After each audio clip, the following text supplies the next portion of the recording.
ఈ రోజు మన రెసిపీ గులాబ్ జామున్ అండి. గులాబ్ జామున్ పౌడర్ తీసుకున్నాను. షుగర్ అండి. ముందుగా 1/2 కేజీ షుగర్ తీసుకున్నానండి.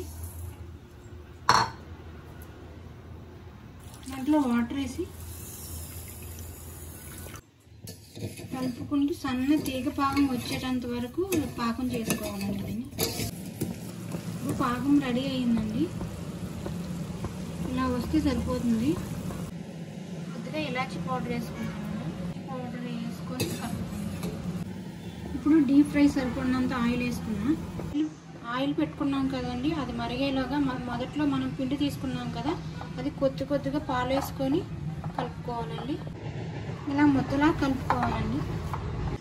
కొద్దిగా నెయ్యి తీసుకొని చేతికి ఇలా రాసుకొని మనకి ఎంత సైజు కావాలనుకుంటున్నామో అంత తీసుకొని ఇలా మనం రౌండ్గా చుట్టుకోవాలండి. మొత్తం అన్నీ ఇలా రెడీ చేసుకోవాలండి. ఇప్పుడు రెడీ చేసుకున్న ఉండల్ని మనం ఇందులో వేసుకోవాలి. ఆయిల్ సిమ్లో పెట్టించుకొని వేయించుకోవాలండి. కలుపుకుంటూ వేయించుకోవాలి.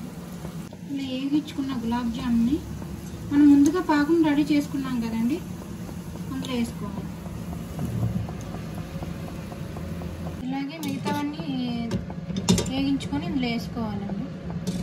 మొత్తం అన్ని గులాబ్ జామున్ రెడీ అయినాయండి. ముందుగా వేసుకున్నాము పెద్దగా అయినా చూసారు కదండి.